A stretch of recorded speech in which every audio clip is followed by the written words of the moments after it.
Court is in session. Today's case. The people versus Donut Mom, charged with extreme maternal negligence, financial misprioritization, and reckless disregard for basic parenting. Let the courtroom hear the latest. While her daughter battles sweltering heat and a broken window, Donut Mom's out getting a manicure. Not a fan, not a fix, just fresh nails. Let's proceed.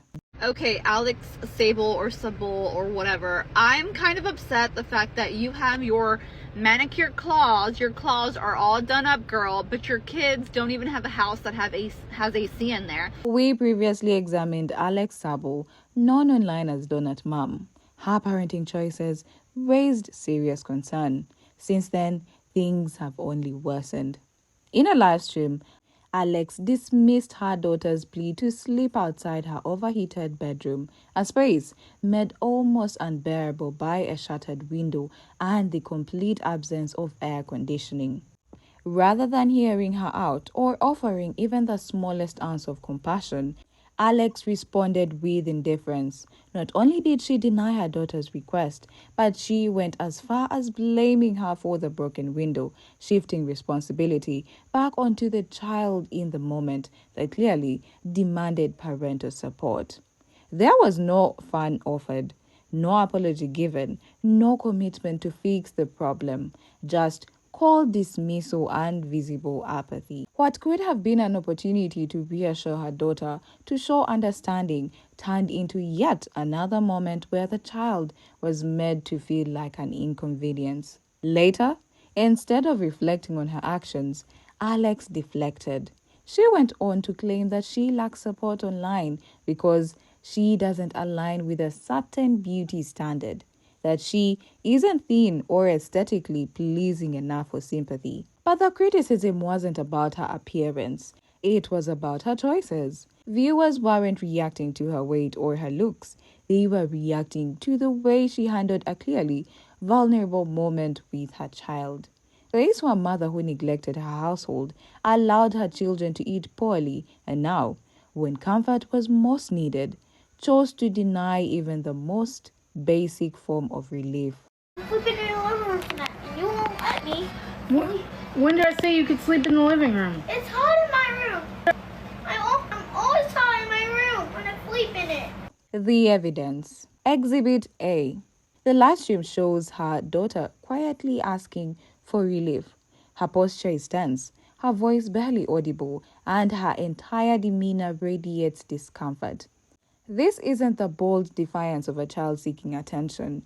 It is the timid appeal of someone who is used to being shut down. Alex remains unmoved. No nod, no compassion, no attempts to meet her daughter where she is emotional. Just a flat, distant refusal. What we see is not a misunderstanding or a lapse in judgment. It's emotional detachment laid bare for the internet to witness. Her daughter's fear and hesitancy suggest this isn't an isolated event.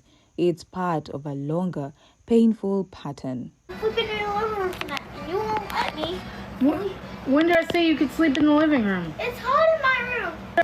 I'm always hot in my room when I sleep in it. I didn't say you could sleep in the living room. Why did I not sleep in the living room when it's hot in my room? I'm gonna be on all night. I'm on every single night in my room. Okay. I got a lint remover. You got one. Why did you get another one? Your dad? She's not outing me. She has her own bedroom. I don't know what you guys are talking about. It's hot in my room, and that's it. You don't have to sleep in here. Yeah, but you won't let me sleep in there. And it's hot in In my where? What? Sleep in where? In your room? No, you're not sleeping in my room. I know, you never let me. No, I don't. And it's hot in my room. That's why I always have to sleep in here. Exhibit B. In the aftermath of criticism, Alex insisted she was being unfairly judged due to not being thin or fitting the social media aesthetic. But the backlash wasn't about looks. It was about action. The public reaction had nothing to do with body type or filters. It had everything to do with how she treated her daughter in that moment and in countless others. Her behavior is what drew scrutiny. The dismissiveness, the lack of empathy, the emotional coldness. When her daughter needed her, Alex turned away. Viewers aren't seeing someone unsupported because of appearance. They're seeing a parent out of touch with her own child's needs. They're not seeing style. They're seeing avoidance. They are not seeing love. They are seeing a defense mechanism wrapped in self-pity. So, looking at Alex Sable or whatever, her videos make me sad. In this particular one, she's trying to make a TikTok, and you can hear her kid in the background saying that he is so hot. I guess his room and like what people are commenting has no AC, possibly no windows, but he is really hot, and she's just telling him he either goes in there or he's going to go to timeout. Exhibit C. As if the emotional distance wasn't troubling enough, what followed next was a blunt display of misaligned priorities. Instead of fixing her daughter's broken window or buying a simple fan or even apologizing, Alex went to the salon. Not for a quick trim, for a full manicure and pedicure. She proudly displayed the results on social media: sparkling nails, flawless toes, captions filled with self-love. But her daughter? Still stuck in that hot, unventilated room. Still expected to sleep in discomfort while her mother flaunted comfort. The contrast wasn't subtle. It was glaring. The message it sent was loud. Her image mattered more than her child's well-being.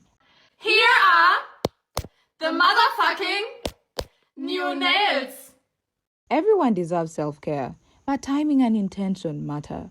And when your child is literally suffering and you choose to pamper yourself instead, that's not care. That's neglect. It wasn't about the nails. It was what they represented. A refusal to face what really matters. Alex reportedly has air conditioning, not just in her room, but in the living room. Yet, her kids' room remain without it, and she doesn't allow them to sleep in the cooler spaces. No alternative solution, no compromise, just a firm no. A fan costs less than that manicure. A window repair could have waited for the next paycheck if at least a temporary solution was provided. But she offered neither. Instead, she doubled down on her comfort while her daughter suffered in silence. That's not parenting. That's abandonment dressed up in polish. Okay, Alex Sable or whatever, I'm kind of upset the fact that you have your manicured claws. Your claws are all done up, girl, but your kids don't even have a house that has AC in there. And parents like you are the problem. You're the problem. Hi, hello, it's you. Because some of you parents cannot get your priorities straight. Now, your house and the health of your child and your children, because that's way more important, right? This is the same person that I'm sure that's like, I feed my kids donuts because that is less expensive than fruit. Some defend Alex, pointing to her mental health struggles as a reason for grace. And yes, empathy matters, but so does responsibility, especially when children are involved. There are countless parents battling depression or burnout who still manage to put their kids first. They push through exhaustion. They find creative solutions. They ask for help even when it's hard. The presence of struggle doesn't erase the need for action. In Alex's case, though, the decisions tell a different story. She maintains an online presence, schedules salon appointments, and engages with her audience. But when it comes to repairing what's broken at home, physically and emotionally, there is radio silence. Her energy goes into visibility, not into care. Her attention goes to aesthetics, not to advocacy for her children. There were practical paths she could have taken. Hiring someone to help tidy up, using funds for nutritious groceries, replacing or even temporarily sealing a broken window, purchasing a basic fan. None of these are extravagant steps, but they weren't taken. What we've witnessed is a repeated centering of herself, followed by the needs of her boyfriend, while her children remain at the bottom of the list. Reports have triggered CPS visits, yet no interventions stick. Why? Because the bare minimum boxes are checked. There is food, there is shelter, but no safety more than a plate and a roof. It's the absence of threats, like a broken window. It's comfort in extreme conditions, like unbearable summer heat. It's consistency, not just last minute cleanups when an urgency comes knocking. And so we are left asking, what has to happen for these concerns to be taken seriously? Does neglect only count when it's visible on skin? Or will we start recognizing the invisible damage, the kind that shows up in silence, in fear, in chronic discomfort? Where is the line? And how many times must it be crossed before someone steps in? The analysis.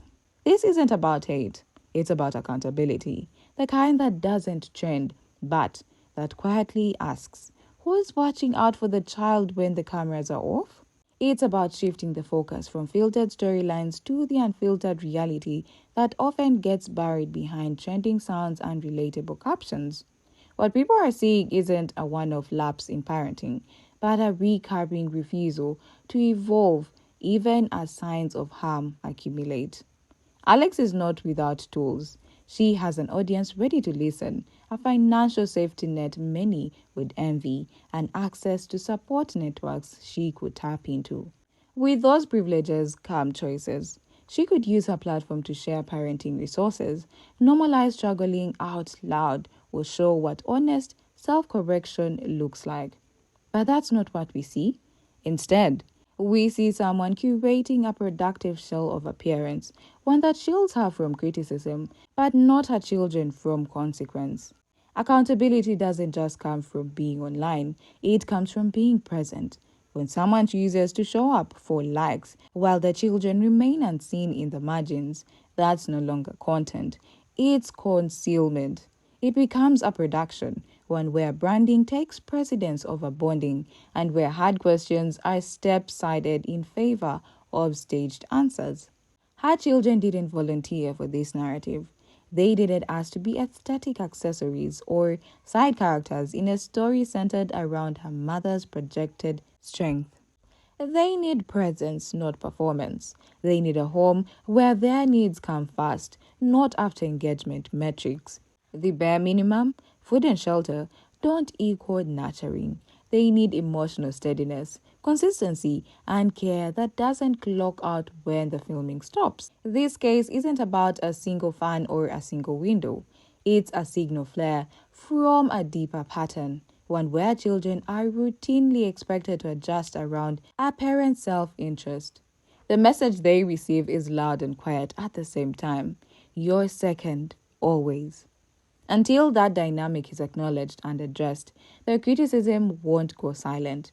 It will persist, not out of cruelty, but out of moral obligation, because when the comfort of a brand comes before the comfort of a child, someone has to say enough.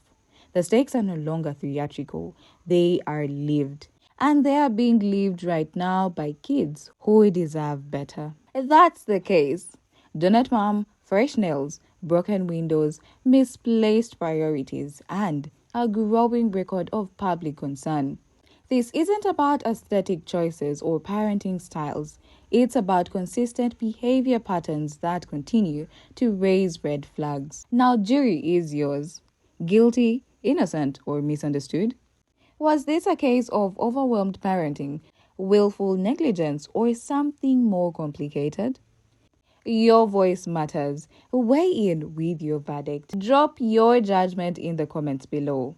And if you're ready to keep the courtroom rolling, subscribe and stay tuned for the next case from the TikTok docket. Court adjourned until the next hearing.